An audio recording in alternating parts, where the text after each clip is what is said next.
From around the 2000s to the mid-2010s, a lot of American cities built downtown streetcars. This came as part of a federal push of sorts to build some kind of urban rail system in various cities across the country. For the most part, these systems have struggled to attain ridership and wider economic benefits, primarily due to their small size and lack of connections.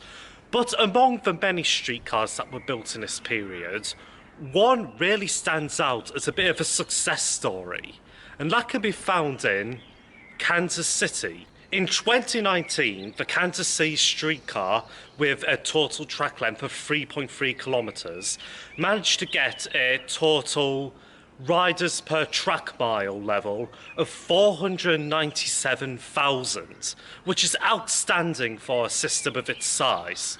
Just for a bit of comparison, Atlanta, whose system looks like this, managed to get 500,000 riders per track mile, just slightly more.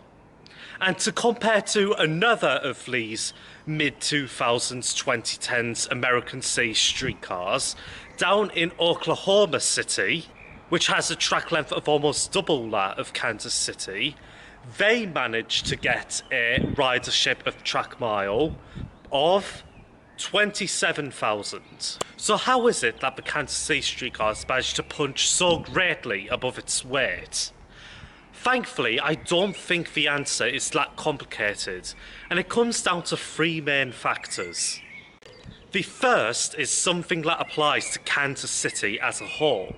Its public transport, both the buses and the streetcar, have free fares. The idea of free fares brings many overall benefits. It, of course, opens transit to more people. It gives it a massive advantage over private cars, and it's also good for just ease of use.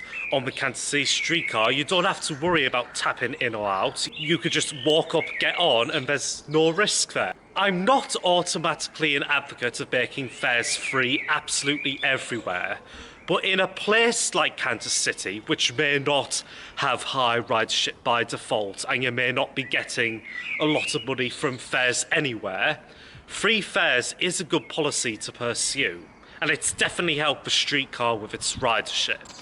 The second factor is one that sounds obvious, but a lot of these American streetcars miss, and that is that the Kansas City streetcar connects two desirable places with a gap in between. There's downtown Kansas City, which is kind of a very traditional American downtown that over the years has been hemmed in by the interstate, but which still has plenty of job centres and places to visit. And it connects to shopping centres south of the downtown.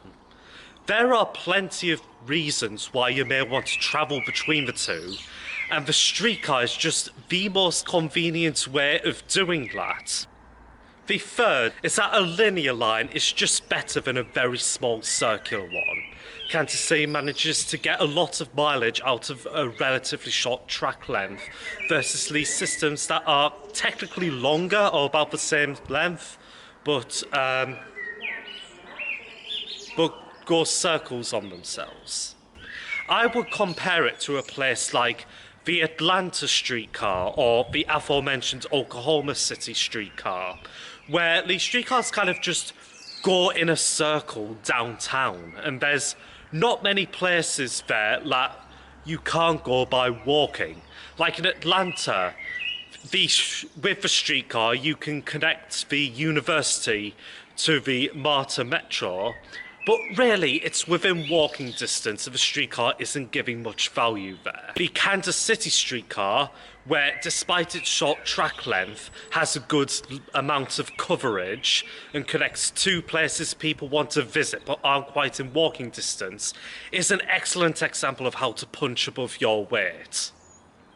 I really like the Kansas City streetcar because the lessons it has for even just small transit systems are so simple to understand, but can be so valuable in helping to expand transit coverage elsewhere. I hope this little explainer has given a lot to think about when it comes to considering how transit bike work in your city. Thank you for watching.